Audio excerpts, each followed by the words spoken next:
सो good afternoon students.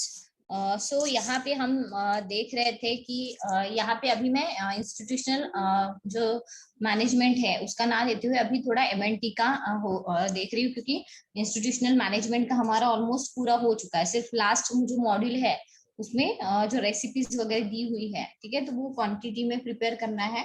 तो वो शायद ऑनलाइन जो है वो पॉसिबल नहीं है, ठीक है। उसका अगर सपोज जो है वीडियो वगैरह बना के अगर हो सकता है तो वो मैं आपको दिखा दूंगी, ठीक है।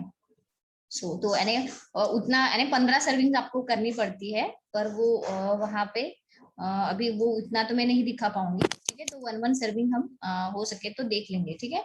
और मुझे वो देखना है किस तरह का फॉर्मेट है उस यानी लास्ट मॉड्यूल का, ठीक है। तो उसकी वजह से मैं अभी एमएनटी का ही ले रही हूँ, ठीक है। जो लीवर जो डिसऑर्डर्स है वो हमारा कुछ रह गया था उसका पार्ट, राइट। तो हमने जो लीवर की डिसीजेस जो है वो हम देख रहे थे। तो रोल ऑफ लीवर जो है हमने देखा था, उसके बाद हेपेटाइटिस जो है वो हमने देखा था। जो लीवर सिरोसिस है, ठीक है, तो वो हमने देखा। तो उसके 3 स्टेजेस जो है कि वो हमने देखे थे कि जनरली पहले तो जो लीवर सिरोसिस है, ठीक है, तो वो बेसिकली एक जो लीवर है उसको कॉम्प्लिकेशन होता है, ठीक है। जहाँ पे हम देखते हैं कि जो लिवर सिरोसिस में जनरली एक तो डिफरेंट डिफरेंट जो कॉमन सिम्टम्स है वो हमने देखे थे। किस तरह से जो लिवर है, ठीक है, वो वहां पे डैमेज होता है, ठीक है। उसमें किस तरह से जो है ऑब्स्ट्रक्शंस आते हैं उनके नोड्यूल्स में, ठीक है, किस तरह से लिवर फिर फेल हो जाता है, नहीं। तो वो हमने देखा था। उसके बाद में स्टेजेस हमने हेपेटिक जो है स्टीटोसिस जो है यानी फैटी लिवर जो है वो, उसके बाद में अल्कोहलिक हेपेटाइटिस जो है वो कंडीशन हमने देखी थी। उसके बाद अल्कोहलिक सिरोसिस जो है, ठीक है, वो ये 3 स्टेजेस हमने देखे थे, राइट। यानी जो फैटी लिवर होता है, फिर अल्कोहलिक जो हेपेटाइटिस वहां पे हो जाता है, यानी जो एनलार्ज लिवर जो है वो एनलार्ज हो जाता है वहां पे, ठीक है। और फाइनल जो थर्ड स्टेज है, फाइनल स्टेज नहीं है, 3 स्टेज होती है एक्चुअली, राइट। तो यहाँ पे अगर हम देखें कि जो अल्कोहल की वजह से जनरली होता है, तो ये थर्ड जो फाइनल स्टेज है, तो वहां पे अल्कोहलिक सिरोसिस यानी वहां पे जो भी असाइटिस की कंडीशन हम देखते हैं, राइट। उसके साथ में जो गैस्ट्रोइंटेस्टाइनल ब्लीडिंग वहां पे होती है, राइट। और उसके बाद में जो पेशेंट है उसकी वजह से अगर ये कंडीशन अगर सीवियर होती गई तो पेशेंट जो है कोमा में भी जा सकता है, राइट। सो तो उसके बाद में जो मेजर कॉम्प्लिकेशंस है वो देखी थी। असाइटिस जो है यानी जो वाटर है वो एब्डोमिनल के रीजन में एक्यूमुलेट होने लगता है, राइट। उसके साथ में अपर गैस्ट्रोइंटेस्टाइनल ब्लीडिंग होने लगती है, जिसको इसोफेजियल वेरिएसिस जो है वो हम कहते हैं, ठीक है। उसके बाद में हेपेटिक कोमा जो है वो हमने देखा था, जिसको हेपेटिक एन्सेफेलोपैथी भी कहा जाता है, और इसको डिटेल में भी हमने देखा था, असर्टिस इसोफेजियल वेरिसेस और हेपेटिक कोमा को, राइट। उसके बाद में हेपेटिक एन्सेफेलोपैथी जो है वो भी हमने देखी थी, ठीक है। और इसके 4 स्टेजेस जो है वो भी हमने देखे थे। 4 स्टेजेस में पहले स्टेज में जनरली माइल्ड कंफ्यूजन या फिर जो डिप्रेशन की कंडीशन हम देखते हैं, ठीक है। अटेंशन जो है वो डिक्रीज होने लगता है, इरिटेबिलिटी आने लगती है, ठीक है, स्लीप डिस्टर्बेंसेस आने लगते हैं। उसके बाद में स्टेज 2 में लिथार्जिक डिसोरिएंटेशन, ठीक है, बिहेवियर जो है वो इनएप्रोप्रिएट दिखने लगता है, ठीक है। और जो भी मेंटल टास्क है, ठीक है, उसको परफॉर्म करने के लिए परफॉर्मिंग में जनरली इरिटेबिलिटी आने लगती है, राइट। थर्ड स्टेज में जो हमने देखा था कि जो है एक स्पीच में प्रॉब्लम आने लगती है, ठीक है, एक एग्रेसिव बिहेवियर वहां पे हो जाता है, कंफ्यूज्ड माइंड जो है वो वहां पे होने लगता है, और लास्ट स्टेज जो है कोमा में पेशेंट चला जाता है। इसके बाद में इसके कॉजेज भी हमने देखे थे कि जो टॉक्सिन्स है, ठीक है, वो इंक्रीज हो जाते हैं, वो फिर लिवर जो है उसमें एक्युमुलेट होने लगते हैं, राइट। और उसके साथ में जो सबसे ज्यादा अमाउंट में जो टॉक्सिन वहां पे एक्युमुलेट होने लगता है वो है अमोनिया, राइट, जिसकी वजह से जो लिवर फंक्शन है उसके उसमें इम्पेयरमेंट आने लगती है। उसके साथ में जो सेकंड मेन कॉज है एंसेफेलोपैथी का, ठीक है, तो वहां पे जो प्लाज्मा अमाइनो एसिड कंपोजिशन है वो वहां पे अल्टरेशन आने लगती है, वो चेंज होने लगता है, राइट। यहाँ पे जो BCAA है, ब्रांच चेन अमाइनो एसिड, उससे लेके जो एरोमेटिक अमाइनो एसिड जो है, ठीक है, उस वो रेशियो जो है वो डिक्रीज होने लगता है, ठीक है, यानी उसकी वजह से जो है न्यूरोट्रांसमीटर इम्पल्सेस जो है उसमें फेलियर आने लगते हैं, ठीक है, जो ब्रेन में पाई जाती है इम्पल्सेस, राइट। तो यानी इसकी वजह से हम न्यूरोलॉजिकल सिम्टम जो है वो पेशेंट में दिखाई देने लगते हैं। उसके साथ में जो है सीरम या फिर जो ब्रेन न्यूरो इनहिबिटरी सब्सटेंसेस है वो वहां पे इंक्रीज होने लगते हैं, ठीक है, यानी जो गाबा लेवल्स है, ठीक है, गामा अमीनो ब्यूटेरिक एसिड जो है वो लेवल जो है वो इंक्रीज होने लगती है। सो लास्ट तो हमने ये देखा था, ये सारी चीजें देखी थी। तो हम आज देखने वाले थे nutritional management of liver diseases, right. So तो nutritional management of liver diseases, so किस तरह का न्यूट्रिएंट जो है अगर लिवर डिसीज है तो वहां पे प्रोवाइड करना चाहिए, ठीक है। So what are the main goals of dietary management, right. So generally जो भी पेशेंट जो है लिवर डिसीज से सफर होता है, ठीक है, तो उनके लिए कौन से मेन गोल्स जो है, यानी डाइटरी मैनेजमेंट के जो मेन गोल्स है वो कौन से फॉलो करने होते हैं। सो पहला तो मेन है सबके लिए एडिक्वेट न्यूट्रिशन जो है वो मेंटेन करना, राइट। उसके बाद में, ठीक है, जो प्रोटीन टिश्यू है, ठीक है, उसमें से जो ब्रेक डाउन हो रहा है प्रोटीन का, ठीक है, तो वो प्रिवेंट करना। उसके साथ में जो ईडिमा या फिर असाइटिस की कंडीशन है उसको कंट्रोल करना, और उसके साथ में जो एंसेफेलोपैथी है उससे रिलेटेड जो भी सिम्टम्स है, ठीक है, उसको प्रिवेंट करना। तो ये मेन हम बोल सकेंगे कि गोल्स जो है, न्यूट्रिशनल गोल्स जिसको हम बोलते हैं, ठीक है, ये चारों चीजें जो है हमको फॉलो करनी पड़ेगी, ठीक है, तभी हम डाइट जो है वो अच्छे से मॉडिफाई कर सकेंगे, और जो लिवर डिसीज है उसको प्रिवेंट करने में कुछ हद तक हेल्प कर सकते हैं, ठीक। बट यहाँ पे ड्रग्स का भी काम उतना ही होता है जितना डाइट का होता है, राइट। सो तो यहाँ पे जो डिसीज कंडीशन है, ठीक है, ये बहुत स्पेसिफिक होती है, ठीक है, और डाइटरी रिकमेंडेशंस जो है वो भी बहुत स्पेसिफिक होती है, राइट। तो अगर हम देखें कि जो गाइडलाइंस, डाइटरी गाइडलाइंस जो है लिवर पेशेंट को फॉलो करनी पड़ती है वो कौन कौन सी है, राइट। तो अगर न्यूट्रिएंट्स की बात करें और हेपेटाइटिस डिसीज की बात करें, राइट, तो हेपेटाइटिस डिसीज वालों के लिए जनरली जो किलो कैलोरीज है, ठीक है, तो वो 3000 या फिर उससे अबाव लगती है, वो भी अकॉर्डिंग टू पेशेंट, नहीं। उसके बाद कार्बोहाइड्रेट जो है 300 टू 400 जो है हेपेटाइटिस में लगता है। प्रोटीन जो है, ठीक है, वो 1.5 टू 2 ग्राम पर केजी के हिसाब से जो है वहां पे लगता है। फैट जो है मॉडरेट अमाउंट में, यानी 30% जो है, ठीक है, वहां तक हम दे सकते हैं, उससे ज्यादा कहीं पे भी दिया नहीं जाता, वो अपर लिमिट हो जाती है। अरे जो भी टोटल किलो कैलोरीज है, ठीक है, उसका 30%, राइट, जहाँ पे हम जैसे 20 to 25% हम जो है नॉर्मल मान के चलते हैं नॉर्मल पर्सन के लिए, पर यहाँ पे जो है लिवर डिसीज होने की वजह से यहाँ पे 30% तक जो है फैट रिक्वायरमेंट वहां पे होती है। उसके बाद में विटामिन एंड मिनरल्स की अगर बात करें, so vitamin B, vitamin C, folic acid, calcium, magnesium and zinc, right. तो ये हेपेटाइटिस में सबसे ज्यादा इसके ऊपर ज्यादा जोर दिया जाता है, ये सबसे ज्यादा रिकमेंड किए जाते हैं, ये जो भी रिच फूड्स है वो वहां पे दिए जाते हैं या फिर सप्लीमेंट्स के फॉर्म में भी दिया जाता है। उसके बाद में लिवर सिरोसिस की अगर हम बात करें, राइट, तो यहाँ पे 2000 से लेके 3000 किलो कैलोरीज तक जो है एनर्जी प्रोवाइड की जाती है। 300 टू 400 ग्राम जो है कार्बोहाइड्रेट प्रोवाइड किया जाता है, और यहाँ पे प्रोटीन जो है वो मॉडरेट अमाउंट में दिया जाता है, अबाउट 0.8 टू 1 ग्राम पर केजी के हिसाब से, राइट। उसके बाद में जो फैट है, ठीक है, वो 25% जो है उससे भी कम जो है फैट कंटेंट जो है वो दिया जाता है। उसके बाद में जो विटामिन एंड मिनरल्स है, यहाँ पे भी सेम बी ग्रुप के सारे विटामिन जो है वो इन्वॉल्व रहेंगे। उसके बाद में एक विटामिन सी, ठीक है, आयरन है, अगर एनीमिया है तो, अगर वहां पे ब्लीडिंग हो रही है, गैस्ट्रो इंटेस्टाइनल ब्लीडिंग अगर हो रही है, ठीक है, तो वहां पे फिर आयरन की जरूरत पड़ेगी ही पड़ेगी, ठीक। तो फेरेटिन के फॉर्म में जो है वो आयरन जो है वो वहां पे दिया जाता है।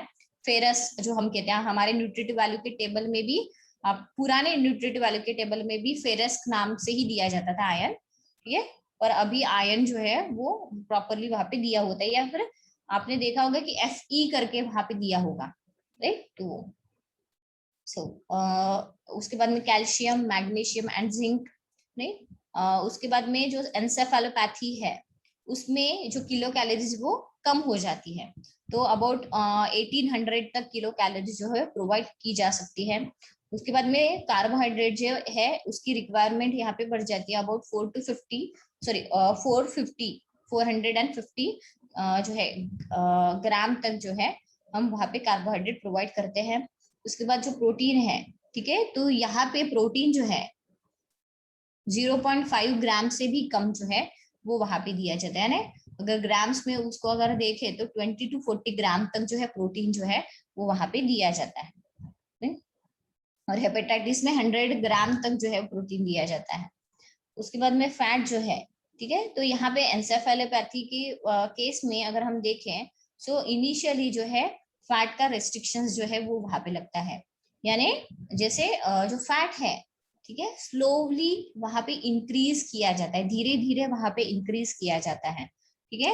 और धीरे धीरे कैसे, यानी जैसे कम हुआ 10%, ठीक है, फिर धीरे धीरे सो अबाउट ऐसे 25 to 30% तक जो है धीरे धीरे जो है फैट जो है वो बढ़ाया जाता है, राइट। उसके बाद में जो विटामिन एंड मिनरल्स की अगर हम बात करें, राइट, तो यहाँ पे विटामिन बी भी, विटामिन सी, फेरस, जो अगर एनीमिया है तो, ठीक है, कैल्शियम है, मैग्नीशियम है, और जिंक की जो है सप्लीमेंटेशन यहाँ पे पेशेंट को दी जाती है, राइट। यहाँ पे अगर हम फैट की अगर बात करें, राइट, तो पर्टिकुलरली मीडियम चेन ट्राइग्लिसराइड जो है, ठीक है, ऐसे फैट जो है वो वहां पे दिए जाते हैं, ठीक है। ऐसा क्यों होता है कि एमसीटीज जो है वो पर्टिकुलरली दी जाती है, जैसे कोकोनट ऑयल है, बटर है, घी है, ठीक है।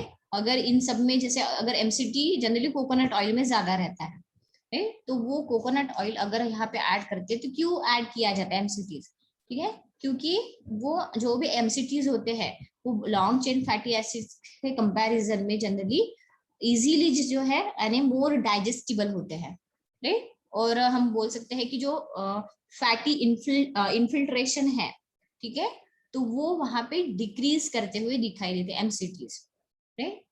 सो और उसके साथ में जैसे अगर सपोज पेशेंट अगर हेपेटाइटिस सिरोसिस या फिर एंसेफेलोपैथी का है, और ऐसे पेशेंट में अगर इडियोमेटिक कंडीशन है, इडिमा है, राइट, या फिर असाइटिस है, राइट, यानी जो भी फ्लूइड है वो एब्डोमिनल के रीजन में अगर एक्यूमुलेट हो रहा है, राइट, तो ऐसे पेशेंट के इसमें जनरली सोडियम जो है वो रेस्ट्रिक्ट अमाउंट में दिया जाता है, रेस्ट्रिक्शंस लगते हैं सोडियम के, राइट। सो एक मिनट, फोन आया है बीच बीच में।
ओके सो तो यहाँ पे हम देख रहे थे जो सपोज अगर असाइटिस की कंडीशन अगर यहाँ पे रही या फिर इडिमा की कंडीशन अगर रही, ठीक है, तो यहाँ पे हम देखते हैं कि सोडियम जो है उसका रेस्ट्रिक्शंस वहां पे लगते हैं, राइट।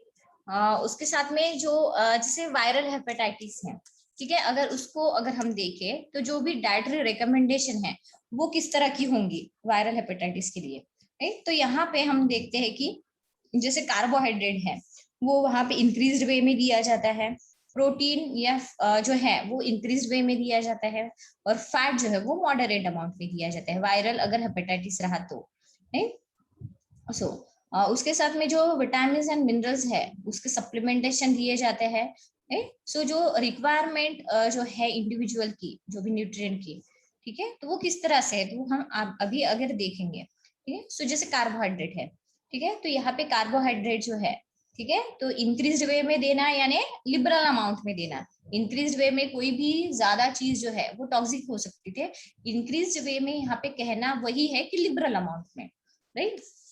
सो कार्बोहाइड्रेट जो है लिबरल अमाउंट में हम यहाँ पे देंगे या फिर इंक्रीज अमाउंट में हम उसको कहते हैं, ठीक है। सो जनरली 300 टू 400 ग्राम जो है वो एडवाइजेबल होता है वायरल हेपेटाइटिस के पेशेंट के लिए, राइट। ये क्यों ऐसा कार्बोहाइड्रेट क्यों इंक्रीज वे में दिया जाता है या फिर लिबरल अमाउंट में दिया जाता है।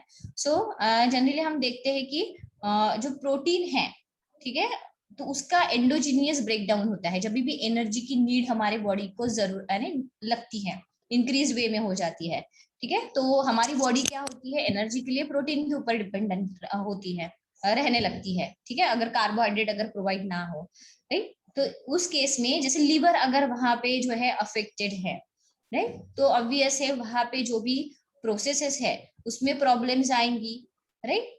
तो यहाँ पे जो है प्रोटीन का जो भी एंडोजीनियस ब्रेकडाउन है उसको रोकने के लिए उसको प्रिवेंट करने के लिए जनरली जो कार्बोहाइड्रेट है वो लिबरल अमाउंट में दिया जाता है, राइट। ये चीज समझ में आई कि कार्बोहाइड्रेट यहाँ पे इंटेक क्यों ज्यादा हम कर रहे हैं या फिर किसी भी केस में या जो कार्बोहाइड्रेट क्यों इंक्रीज किया जाता है, उसका कारण यही है कि जो एंडोजीनियस ब्रेकडाउन है प्रोटीन का वो रोकने के लिए, नहीं, ताकि जो बॉडी है वो एनर्जी की नीड के लिए प्रोटीन के ऊपर डिपेंडेंट ना रहे, राइट। तो यहाँ पे एक हम बोलते हैं कि जैसे ब्रेकडाउन जब होता है प्रोटीन का, एंडोजीनियस जो ब्रेकडाउन होता है उसको प्रोटीन स्पेयरिंग इफेक्ट कहते हैं, ठीक है। तो यहाँ पे उसी तरह हम देखते हैं कि जैसे जो ग्लाइकोजन स्टोर्स है, ठीक है, तो वो इम्प्रूव करना बहुत जरूरी हो जाता है, ठीक है, ताकि जो भी फंक्शनिंग है लिवर की वो अच्छे से हो, राइट। और उसके साथ में जो लिवर है, ठीक है, वो उसको एक जो भी इन्फेक्शियस एजेंट है, ठीक है, उनके थ्रू वहां पे प्रोटेक्शन मिले, राइट। सो तो वहां पे इसीलिए कार्बोहाइड्रेट जो है वो ज्यादा अमाउंट में दिया जाता है।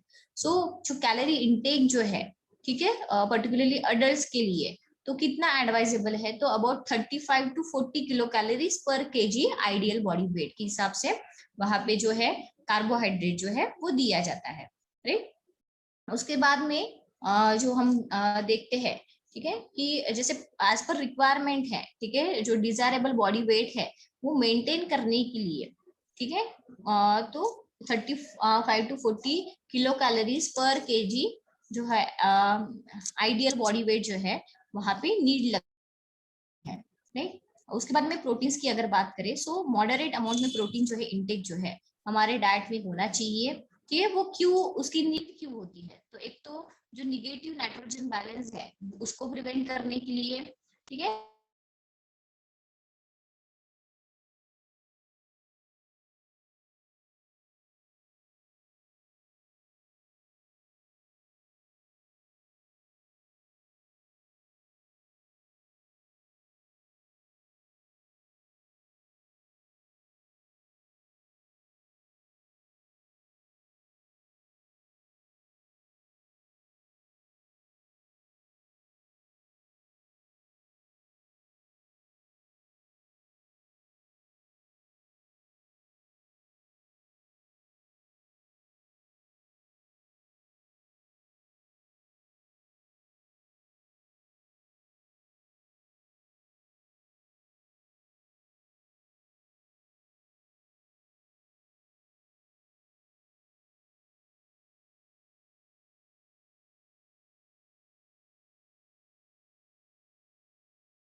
सो हम देख रहे थे, थोड़ा नेटवर्क इशू था इसलिए वो ज्वाइन नहीं हो पा रहा था। ठीक है। सो तो यहाँ पे हम देख रहे थे कि जैसे डाइटरी रिकमेंडेशन जो है वायरल हेपेटाइटिस के लिए वो किस तरह से है। तो कार्बोहाइड्रेट हमने देखा कि लिबरल अमाउंट में कार्बोहाइड्रेट लेना चाहिए। सो अबाउट 300 टू 400 ग्राम जो है, ठीक है, वो एडवाइजेबल होता है। नहीं तो अगर अडल्ट की बात करें तो 35 to 40 kilo calories per kg ideal body weight के हिसाब से वहां पे दी जाती है। नहीं, जो भी कार्बोहाइड्रेट है वो। उसके बाद में जो है प्रोटीन्स जो है, ठीक है, वो मॉडरेट अमाउंट में दी जाती है। अरे, मॉडरेट अमाउंट में प्रोटीन जो इनटेक वो होता है। सो एक तो किस लिए जो है प्रोटीन की रिक्वायरमेंट वहां पे होती है मॉडरेट अमाउंट में। तो एक तो नेगेटिव नाइट्रोजन बैलेंस उसको प्रिवेंट करने के लिए, राइट। यानी अगर सपोज जो है, अगर वहां पे नाइट्रोजन बैलेंस जो है वो वहां पे पॉजिटिव हो गया तो उसकी वजह से हाइपोप्रोटीनीमिया जो है वो हो सकता है, राइट। और उसके साथ में जो एडिक्वेट टिश्यू जो रीजनरेशन है, ठीक है, जैसे पर्टिकुलरली पैरेनकाइमल सेल्स जो है, ठीक है, तो वो वहां पे होने के लिए, उसके साथ में जो फैटी इन्फिल्ट्रेशन है लीवर सेल्स का, उसको प्रिवेंट करने के लिए प्रोटीन रिक्वायरमेंट जो है अबाउट 1.5 टू 2.0 जो है पर ग्राम केजी आइडियल बॉडी वेट के हिसाब से जो है प्रोटीन रिक्वायरमेंट वहां पे दी जाती है, राइट। उसके बाद में जो है सप्लीमेंट जो है हाई प्रोटीन बेवरेजेस वगैरह जो है वो भी रेकमेंड किए जाते हैं। यानी जैसे मील्स होते हैं ना, उसके बीच बीच में जो है ये जो भी सप्लीमेंट जो है वो वहां पे रेकमेंड किए जाते हैं। उनके बाद में फैट्स की अगर बात करें, ठीक है, तो यहाँ पे फैट जो है वो सीवियरली रेस्ट्रिक्टेड नहीं किए जाते हैं, ठीक है, क्योंकि जो है उसकी वजह से फूड जो है अगर वहां पे रेस्ट्रिक्शंस लग गए तो फूड जो है वो अनपैलेटेबल लगेगा। नहीं तो पैलेटेबिलिटी बढ़ाने के लिए ही जो है फैट जो है वो वहां पे ऐड किया जाता है। और पर्टिकुलरली एमसीटीज जो है वो ऐड किया करते हैं ताकि जो है जो एब्जॉर्प्शन है, ठीक है, वो वहां पे प्रॉपरली हो, ठीक है। यानी एमसीटीज जो है वो बहुत इजीली डाइजेस्ट हो सकते हैं, राइट। तो इसलिए इसकी वजह से जैसे हम एग्जांपल करके अगर लेंगे एमसीटीज का, तो क्रीम वगैरह है, ठीक है, डेयरी फैट है, क्रीम है, बटर है, कोकोनट ऑयल है, these are the preferable sources of MCTs, medium chain triglyceride. Then vitamin की बात करते हैं तो यहाँ पे बी कॉम्प्लेक्स विटामिन के सप्लीमेंटेशन जो है वो दिए जाते हैं, ठीक है। उसके साथ में विटामिन सी का भी सप्लीमेंटेशन या फिर जो है डाइट में अगर आप इनकॉर्पोरेट करते हो तो वो वहां पे सजेस्ट किया जाता है वायरल हेपेटाइटिस के पेशेंट को। उसके बाद में मिनरल्स की अगर बात करें तो सोडियम जो है, ठीक है, वो वहां पे रेस्ट्रिक्ट किया जाता है इन द केस जब भी अगर सपोज वहां पे फ्लूइड रिटेंशन अगर हो रहा है, उसी केस में जो सोडियम है वो वहां पे रेस्ट्रिक्ट किया जाता है, ठीक है। अदरवाइज जो है नॉर्मल वे में हम दे सकते हैं सोडियम। उसके बाद में जो पोटेशियम है, ठीक है, वो सप्लीमेंट जो है वो बहुत नेसेसरी होते हैं, ठीक है। जैसे डायूरेटिक थेरेपी पे जनरली पेशेंट को रखा जाता है, नहीं तो उस थेरेपी में जनरली जो इलेक्ट्रोलाइट जो है वो लॉस बहुत होता है, राइट। तो इसलिए प्रोटीन पोटेशियम जो है सप्लीमेंट जो है उसकी नीड वहां पे बढ़ जाती है। उसके साथ में अगर सपोज पेशेंट जो है वो एनीमिक है, अगर वायरल हेपेटाइटिस के साथ में उसको एनीमिया भी है, तो ऐसे केस में जो है आयरन की सप्लीमेंटेशन जो है वो भी वहां पे दी जाती है। सो हमेशा यहाँ पे ध्यान हमेशा हमको रखना पड़ता है कि जो भी वायरल हेपेटाइटिस से पीड़ित जो भी पेशेंट है, ठीक है, तो यहाँ पे हम देख सकते हैं कि अगर उनमें जो भी सिम्टम्स है, ठीक है, उनको क्योर करना, प्रिवेंट करना बहुत जरूरी है, नहीं। सो तो जो भी फूड आइटम्स जो है, ठीक है, जिसकी वजह से हम बोल सकते हैं कि यानी जो भी फूड है, ठीक है, वो कौन कौन से फूड जो है हम वहां पे यानी ऐड कर सकते हैं, ठीक है, जब भी हम डाइट का प्लानिंग करते हैं पेशेंट का, ठीक है। सो तब तो जो भी हम बोल सकते हैं कि जो भी ऑब्स्ट्रक्टिव जॉइंटिस है, ठीक है, या फिर वायरल हेपेटाइटिस है, तो वहां पे कौन से फूड आइटम जो है वो आप ऐड कर सकते हो, नहीं। तो यहाँ पे अगर हम देखें कि जो मिल्क है, मिल्क प्रोडक्ट्स है, वो आप ऐड कर सकते हो, सूप्स है, ठीक है, ब्रेड चपाती जो है वो आप ऐड कर सकते हो, ज्वार बाजरा है वो आप ऐड कर सकते हो, नहीं। उसके बाद में जो है कुक्ड वेजिटेबल्स है वो आप ऐड कर सकते हो, पोटैटो है, स्वीट पोटैटो है, याम है, फ्रूट जूसेस है, शुगर है, जागरी हनी है, ठीक है, जैम है, जैसे मुरब्बा वगैरह है, ठीक है, वो भी घर में बनाया हुआ, ओके, जेलीज है, ठीक है, और जो भी अदर शुगर कॉन्सेंट्रेट्स है वो भी आप ऐड कर सकते हो। होममेड बिस्किट्स है, डेजर्ट्स है, लाइट कस्टर्ड्स है, आइसक्रीम्स है, बेवरेजेस है, ठीक है, और जैसे वाटर हमको यहाँ पे बोला है लिबरल अमाउंट में, राइट, तो बेवरेजेस भी आप दे सकते हो, या फिर ग्लूकोज वाटर भी आप दे सकते हो। राइस भी दे सकते हो, यहाँ पे ब्रोकन व्हीट जो दलिया होता है वो भी आप दे सकते हो, ओटमील मेज वगैरह आप दे सकते हो। हाँ,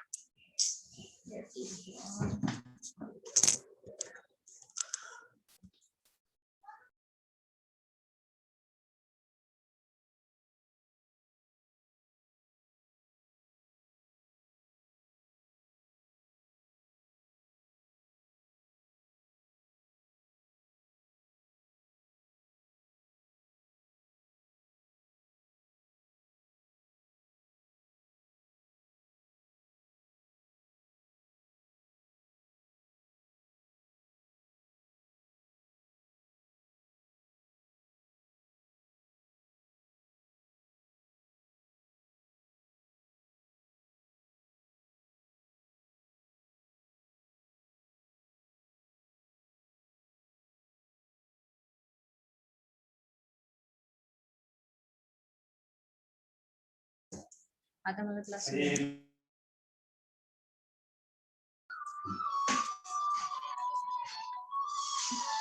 सो यहाँ पे जो फूड्स हम इंक्लूड कर सकते हैं, ठीक है, सो सीरियल बेस्ड जो भी ब्रेड चपातीज वगैरह है, व्हीट राइस मैदा सूजी मेज ज्वार बाजरा और रागी वो आप दे सकते हो, राइट। उसके बाद में वेजिटेबल सलाद वगैरह, वेजिटेबल कुक्ड वगैरह, पोटैटो स्वीट पोटैटो वगैरह आप दे सकते हो, डेजर्ट्स बेवरेजेस वगैरह आप दे सकते हो, राइट।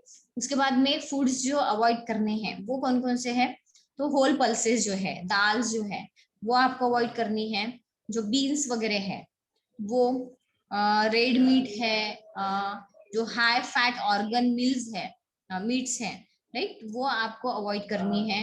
एग्स जो है वो अवॉइड करना है।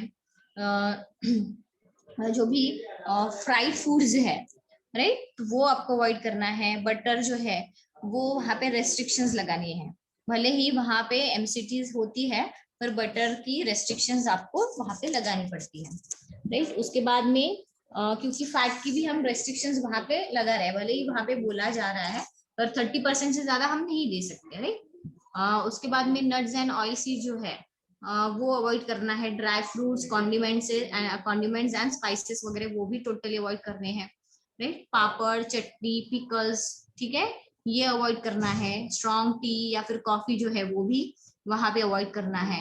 और उसके साथ में जो भी अल्कोहलिक बेवरेजेस है वो भी आपको वहां पे अवॉइड करना है, राइट।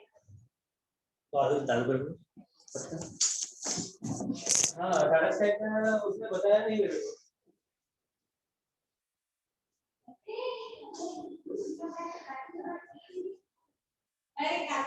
अच्छा, हाँ मैं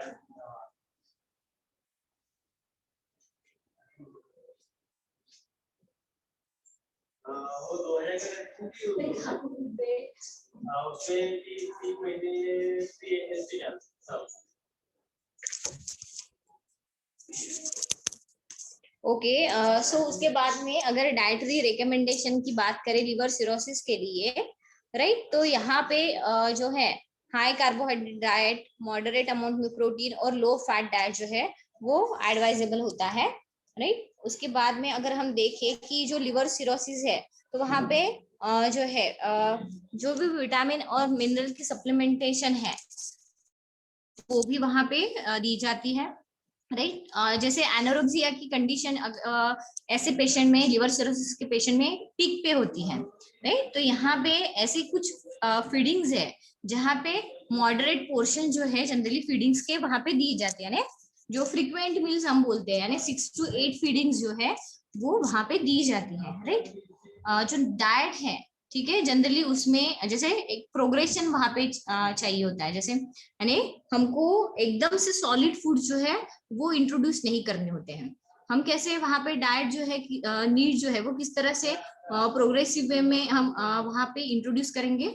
सो पहले तो लिक्विड डाइट, राइट, उसके बाद में सॉफ्ट, ठीक है, और उसके बाद में सॉफ्ट, सेमी सॉलिड, इस तरह से हम नॉर्मल डाइट पे जो है वो पेशेंट को लाएंगे, राइट। तो इस तरह से एक प्रोग्रेसिव वे में जो है डाइट नीड्स जो है पेशेंट की फुलफिल की जाती है, राइट। और ये जो हम बोल सकते हैं कि जो प्रोग्रेशन होता है डाइट का, राइट, तो ये जनरली किसके ऊपर डिपेंड करेगा, जो भी अक्यूट स्टेज है या फिर जो रिकवरी है, राइट, उसके ऊपर ही डिपेंड करेगा, राइट। सो यहाँ पे जो जुडिशियस यूज है स्पाइसेस का, राइट, सो तो वो वहाँ पे किया जाता है, कॉन्डिमेंट जो है उसका जो है जुडिशियस यूज किया जाता है, ठीक है, ताकि जो एपिटाइट है, ठीक है, वो वहां पे स्टिमुलेट हो सके, राइट। उसके साथ में जो हाई कैलोरी या फिर प्रोटीन बेवरेजेस है, ठीक है, वो जनरली यूजफुल होते हैं हमारे जो मील्स है उसमें, ठीक है।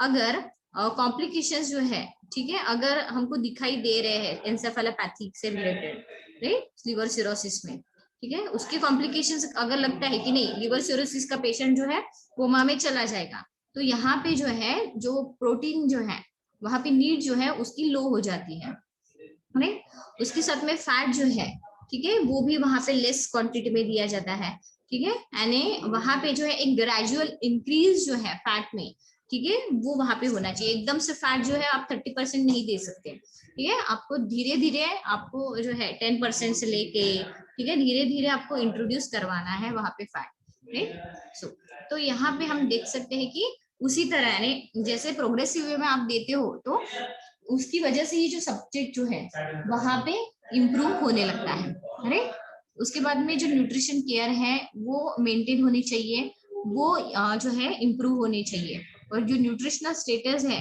वो वहां पे इम्प्रूव होना चाहिए, ठीक है। जो भी इंडिविजुअलाइज डाइट है, ठीक है, वो वहां पे किस तरह से देना चाहिए ताकि जो डिग्री ऑफ माल न्यूट्रिशन है, ठीक है, तो वो वहां पे जो है उसके ऊपर जनरली डिपेंड रहता है एक्चुअली जो भी न्यूट्रिशन है, ठीक है, किस तरह का जो है डिग्री ऑफ माल न्यूट्रिशन क्या है उसके ऊपर डिपेंड रहेगा। जो टॉलरेंस लेवल है पेशेंट का उसके ऊपर ही डिपेंड रहेगा जो भी डाइट है, ठीक है, वो। उसके बाद में पेशेंट की काउंसलिंग बहुत जरूरी है रिलेटेड टू डाइट, राइट। उनके फूड चॉइसेस हमको पता होने चाहिए, उनके लाइक्स डिसलाइक्स हमको पता होने चाहिए, राइट। उसके ऊपर ही जो है सारी चीजें जो है, ठीक है, तो वो डिपेंड होती है, राइट। उसके बाद में प्रोटीन जो है, प्रोटीन का इंटेक जो है, ठीक है, जो भी पैथोलॉजिकल स्टेट है उसके ऊपर डिपेंड रहेगा, ठीक है। तो यहाँ पे प्रोटीन जो है इतना इनफ रहना चाहिए ताकि जो नाइट्रोजन बैलेंस है वो मेंटेन रहे, नहीं तो यानी हम कह सकते हैं कि लो ही वहां पे क्वांटिटी रहती है। तो यहाँ पे हम प्रोटीन रिक्वायरमेंट जो है अगर नॉर्मल के हिसाब से 1 ग्राम पर केजी ड्राई वेट के हिसाब से अगर हम देखें, अगर वो भी रखें तो भी वहां पे सफिशिएंट है, राइट। पर अगर वहां पे हम बोल सकते हैं कि जो नाइट्रोजन अकुमुलेशन है, ठीक है, या फिर जो पॉजिटिव बैलेंस है, ठीक है, वो प्रमोट करने के लिए कम से कम वहां पे 1.5 टू 1 ग्राम पर केजी के हिसाब से डेली नीड वहां पे लगती है, राइट। तो वो अकॉर्डिंग टू कंडीशन वो डिपेंड करेगा, राइट। उसके साथ में जो नाइट्रोजन अकुमुलेशन है वो उसको प्रमोट करने के लिए 1.5 टू 1.2 ग्राम तक वो हम दे सकते हैं, राइट। उसके बाद में जैसे सपोज अगर स्ट्रेस की कंडीशन है, जैसे अल्कोहलिक हेपेटाइटिस है, या फिर सेप्सिस की कंडीशन, या फिर इन्फेक्शन, या फिर जैसे जीआई ब्लीडिंग हो रहा है, या फिर सीवियर असाइटिस है, राइट, तो कम से कम वहां पे 1.5 ग्राम ऑफ प्रोटीन जो है पर केजी पर डे के हिसाब से वहां पे प्रोवाइड किया जाना चाहिए, राइट। उसके बाद में कार्बोहाइड्रेट जो है अगर उसको हम देखें, ठीक है, तो यहाँ पे जो भी स्टेट ऑफ द लिवर है, ठीक है, उसके ऊपर ही जो है कार्बोहाइड्रेट रिक्वायरमेंट जो है वो डिपेंड करेगा। लिवर पेशेंट में, लिवर सिरोसिस में स्टेट ऑफ जो भी लिवर की जो भी स्टेट है वो किस तरह से फंक्शन कर रहा है, आपको पता है लिवर फंक्शनिंग टेस्ट होती है, राइट, उसके थ्रू ही हमको पता चलता है कि लिवर कितना काम कर रहा है, राइट। सो तो उसके ऊपर ही हम कहेंगे कि जो कार्बोहाइड्रेट कंटेंट है, ठीक है, वो डिपेंड रहेगा। सो यहाँ पे एडिक्वेट अमाउंट में कार्बोहाइड्रेट कंटेंट वो मेंटेन होना चाहिए। So about 300 to 400 gram per day के हिसाब से वहां पे कार्बोहाइड्रेट कंटेंट जो है प्रोवाइड किया जाएगा, ठीक है, ताकि उसको जो कार्बोहाइड्रेट होता है उसका एक प्रोटीन स्पेरिंग एक्शन होता है, सो इसकी वजह से। सो तो ये जो कार्बोहाइड्रेट है, ठीक है, तो ये क्या करता है एक तो लीवर को सपोर्ट भी करता है और उसके साथ उसको प्रोटेक्ट भी करता है उसके फंक्शनिंग को, राइट। सो एडिक्वेट अमाउंट में कैलोरीज जो है वो मेंटेन करनी चाहिए, ठीक है, ताकि जो वेट नीड्स है, ठीक है, उसको इंपॉर्टेंस दिया जाए, राइट। जितना भी वेट है अगर वो कम हो चुका है, वास्टिंग की कंडीशन है, तो उसको जो है सपोर्ट करने के लिए जनरली एडिक्वेट अमाउंट में कैलोरीज जो है वो मेंटेन करने के लिए वहां पे जो कार्बोहाइड्रेट है वो प्रोवाइड करना चाहिए, राइट। तो यहाँ पे इंटेक जो है 25 to 35 kilo calories per KG के हिसाब से जो है, ठीक है, एक्चुअल बॉडी वेट के हिसाब से हम देते हैं वहां पे, राइट, कार्बोहाइड्रेट, राइट। उसके बाद में सॉरी आइडियल बॉडी वेट के हिसाब से हम कार्बोहाइड्रेट देते हैं, राइट। उसके बाद में यहाँ पे जो है इंट्रावेनस ग्लूकोज एडमिनिस्ट्रेशन जो है वो भी वहां पे किया जाता है। अगर सपोज सीवियर नाउजिया या फिर वोमिटिंग की कंडीशन है, तो जो पेशेंट है वो एबल नहीं रहता कि वो कंज्यूम कर सके कुछ भी, ठीक है। तो यहाँ पे जो है इंटेक है वो होने के लिए या फिर कुछ खाने के लिए जनरली वो खा नहीं पाने की वजह से यहाँ पे इंट्रावेनस सप्लीमेंटेशन जो है वो वहां पे दिया जाता है। उसके बाद में फैट्स अगर बात करें तो अगर यहाँ पे फैटी इन्फिल्ट्रेशन है या फिर जिसको स्टिटोरिया कहते हैं, नहीं, तो यहाँ पे जो लिवर है, ठीक है, तो वहां पे सीरोसिस के पेशेंट में जनरली फैटी इन्फिल्ट्रेशन जो है लिवर का वो दिखाई देता है। तो यहाँ पे जो है मीडियम चेन ट्राइग्लिसराइड जो है, ठीक है, तो वो वहां पे दिए जाते हैं ताकि जो माल एब्जॉर्प्शन जहाँ पे हो रहा है फैट का, ठीक है, वो रिड्यूस हो जाए। माल एब्जॉर्प्शन आपको पता है कि एब्जॉर्प्शन जो है वो फैट का प्रॉपरली होता नहीं, उसको माल एब्जॉर्प्शन कहते हैं, राइट। तो उस कंडीशन को रिड्यूस करने के लिए, राइट, और जो हम बोल सकते हैं कि एब्जॉर्प्शन जो है उसको इम्प्रूव करने के लिए जनरली फैट जो है वो हम इनकॉर्पोरेट करते हैं। उसके बाद में जो है यहाँ पे जो है विटामिन जो है, सो यहाँ पे डिजायरेबल अमाउंट में जो है विटामिन सप्लीमेंटेशन वहां पे दिया जाता है ताकि जो लीवर जो है स्टोर जहाँ पे कम हो चुका है वो फिर से रिप्लेनिश कर सके, जो भी स्टोरेज खत्म हो चुका है उसको फिर से भर सके, रिप्लेनिश कर सके, और जो भी टिश्यू डैमेज हुआ है उसको रिपेयर कर सके, राइट। जैसे पेशेंट पर्टिकुलरली जो एनोरेक्सिया का होता है, ठीक है, पर्टिकुलरली उस पेशेंट में ये बहुत जरूरी होता है विटामिन और जो मिनरल है उसका सप्लीमेंटेशन, राइट। उसके बाद में जो वाटर सोलुबल विटामिन है, पर्टिकुलरली जो भी विटामिन B12 के जो भी विटामिन है वो बहुत जरूरी है, ठीक है, पर्टिकुलरली अल्कोहलिक लिवर डिसीज के लिए, ठीक है। तो ये जो इसकी वजह से हम देखते हैं कभी कभी लिवर सिरोसिस के पेशेंट में फैट सोलुबल विटामिन की डेफिशिएंसी भी हम देखने के लिए मिलती है, ठीक है, क्योंकि वहां पे मैल एब्जॉर्प्शन की कंडीशन वहां पे होती है, एब्जॉर्प्शन पुअर होता है फैट का, राइट। तो इसकी वजह से फैट का एब्जॉर्प्शन अगर पुअर हुआ तो फैट सोलुबल विटामिन का भी एब्जॉर्प्शन जो है नहीं हो पाएगा, राइट। तो इसकी वजह से उससे रिलेटेड डेफिशिएंसीज भी हम देख सकते हैं, राइट। और उसके साथ में जो स्टोरेज कैपेसिटी होती है, ठीक है, जब भी लीवर डिसीज होता है, लिवर सिरोसिस की कंडीशन हम देखते हैं तो स्टोरेज कैपेसिटी जो होती है लीवर की वो भी कम हो जाती है, राइट। तो यहाँ पे इसकी वजह से जो सप्लीमेंटेशन जो है वाटर सोलुबल विटामिन का वो बहुत जरूरी है, राइट। एक मिनट, ठीक है, तो यहाँ पे हम स्टॉप कर देते हैं, ठीक है, बाकी का पोर्शन हम नेक्स्ट क्लास में देखेंगे, ठीक है। So thank you all present रहने के लिए।